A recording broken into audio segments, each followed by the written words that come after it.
آمش نے ابو صالح سے انہوں نے یعنی آمش کو شک ہے حضرت ابو ہریرہ رضی اللہ عنہ یا حضرت ابو سعید رضی اللہ عنہ سے روایت کی کہ غزوہ تبوک کے دن سفر میں لوگوں کو زاد راہ ختم ہو جانے کی بنا پر فاقے لاحق ہو گئے۔ انہوں نے کہا، اللہ کے رسول، اگر آپ ہمیں اجازت دیں تو ہم پانی ڈونے والے اونٹ ذبح کر لیں، ان کا گوشت کھائیں اور ان کی چربی کا تیل بنائیں۔ رسول اللہ صلی اللہ علیہ وآلہ وسلم نے فرمایا، ایسا کر لو۔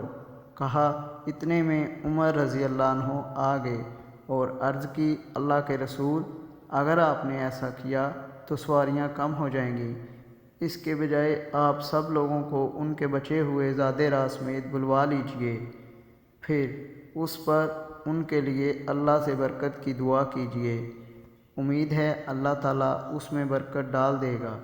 رسول اللہ صلی اللہ علیہ وآلہ وسلم نے فرمایا، ٹھیک ہے۔ حضرت ابو ہریرہ رضی اللہ عنہ یا ابو سعید رضی اللہ عنہ نے کہا، آپ نے چمڑے کا ایک دسترخوان منگوا کر بچھا دیا، پھر لوگوں کا بچا ہوا زاد راہ منگوایا۔ حضرت ابو ہریرہ رضی اللہ عنہ یا ابو سعید رضی اللہ عنہ نے کہا، کوئی مٹھی بھر مکئی، کوئی مٹھی بھر کھجور اور کوئی روٹی کا ٹکڑا لانے لگا، یہاں تک کہ ان چیزوں سے دسترخوان پر تھوڑی سی مقدار جمع ہو گئی۔ حضرت ابو ہریرہ رضی اللہ عنہ یا ابو سعید رضی اللہ عنہ نے کہا، رسول اللہ صلی اللہ علیہ وآلہ وسلم نے اس پر برکت کی دعا فرمائی، پھر لوگوں سے فرمایا، اپنے اپنے برتنوں میں ڈال کر لے جاؤ۔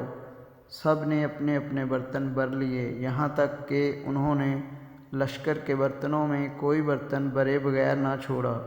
حضرت ابو ہریرہ رضی اللہ عنہ اور ابو سعید رضی اللہ عنہ نے کہا، اس کے بعد سب نے مل کر اس دسترخوان سے سیر ہو کر کھایا، لیکن کھانا پھر بھی بچا رہا۔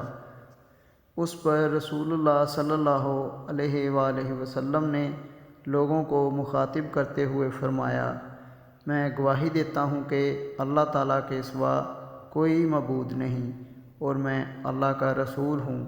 جو بندہ ان دونوں میں شک کیے بغیر اللہ سے ملے گا، اسے جنت میں داخل ہونے سے نہیں روکا جائے گا۔